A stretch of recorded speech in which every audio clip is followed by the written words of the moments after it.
Кейін Аллах Тағала екі жақсы әйелді және екі нашар әйелді мысалға келтіреді. Аллах Тағала сақтасын бәрімізді нашарлардан болуымызды. Алла Тағала жақсылардың қатарына қарай еліктірсін бәрімізді. Дорабаллаху мәсәлән лиллазина кафару имраата нухин ва имраата лут.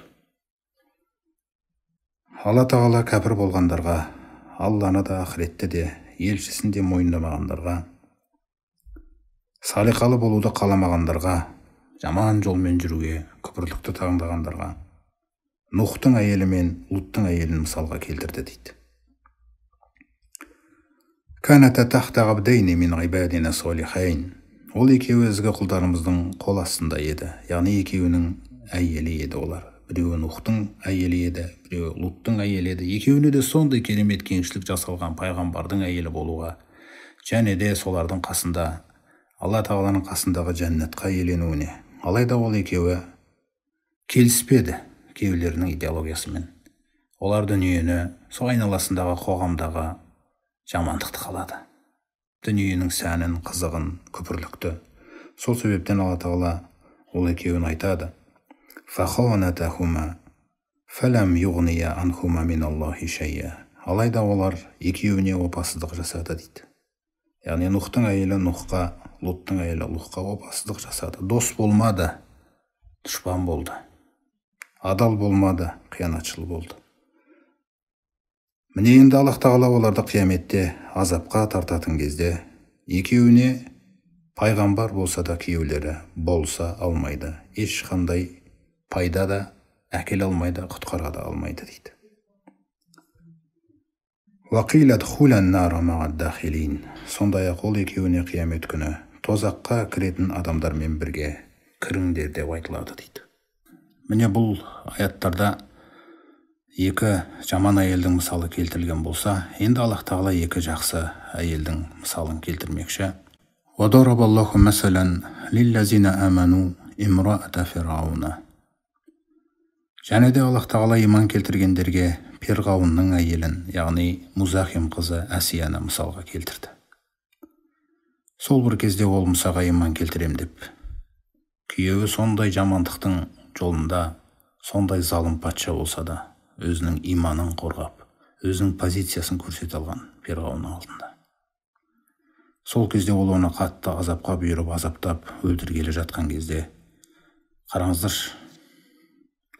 иман жолында қиналып айтып атқан нәрсесі: «Из қалат Робби ибни ли индака бейтен фил джанна, ва наджини мин фирғауна ва амалихи, ва наджини мин әл-қауми залимин». Раббым, маған өзіңнің қасыңнан жұмақта бір сарай тұрғызып берші, бір үй салып берші, Раббым. Және де мені мына Перғауыннан да, оның күллі еңбегінен де құтқаршы, амалынан, оның әйелі болғаным үшін оның істеріне мені ортақ қылмашы. Мына залым қауымнан да мені құтқаршы деп дұға тілеген. Қараңыздар, жаңағы күллі Перғауын бүкіл әскерімен, халқымен Әсияның тырнағына татымайды да.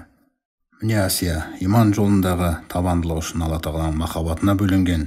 Алла Тағала оны Құранда оның жағдайын баяндауды қалады. Олай болса, әйел адамға Аллах Тағаланың қасында үлкен кеңшіліктер бар ма екен? Алланың махаббаты бар ма екен? Міне, исламда мұсылман әйелдер осындай дәрежеде Аллаға қарай ұмтылып, осындай абырой беделде өмір сүру керек. Міне бұл қиын жағдайда, иман сондай бір қиын жағдайларда болған кездің өзінде әйелдің де өзі табанды бола алатындығын Алла Тағала көрсетіп жатыр ғой. Сондай-ақ екіншіде Мариям анамызды мысалға келтіреді. Ғимран қызы Мариямда ол тазалықтың керемет үлгісі болған. Бүгінгі әлеуметтік желілерге қараңыз, қандай лас нәрселер болып жатыр да. Күллісі дүниенің сәнімен алданып, өздерінің жаңағы сұлулықтарын көрсетеміз деп қандай нәрселерге барып жатыр. Алланың жаратқан қымбат заты ғой әйел деген. Қыз бала деген өте қымбат нәрсе ғой ол. Сол үшін Алла Тағала ұрап қойып жатыр да, кимешек жаулығына. Ешкімге қимай, жамандардың көздеріне қимай, тек қана салиқалы құлының қасына қосып бергісі кеп. Сол секілді тазалықтың үлгісі болған Мариямды Алла Тағала мысалға келтіреді. Ва Мариям ибната Ғимран, Ғимранның қызы Мариямды иман келтіргендерге мысалға келтіреді. Иман келтіргендердің әйелдеріне. Әлләти ахсанат фарджаха, фанафахна фихи мин рухина, ва саддақат би калимати раббиха ва кутубихи, ва канат минал қанитин. Сондай-ақ абыройын сақтаған Ибранның қызы Мариямды да мұсылмандарға, мүминдерге, әйелдеріне мысалға келтірді Алла Тағала. Біз оған өзіміздің рухымызды әнүрлеген едік дейді.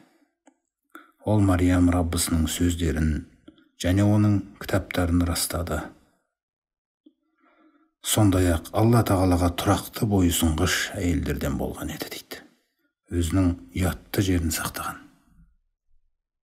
Алла Тағала соншалықты ұятты жердің өзінің бір қадірі, біз енді әдеби тілмен, басқа бір сөздермен абырой деп айтып отырмыз ғой. Бірақ Алла Тағала шындап келген кезде сондай жерін таза ұстаған әйелдің ұятты жерін деп кәдімгідей осылай айтады ғой Құранда.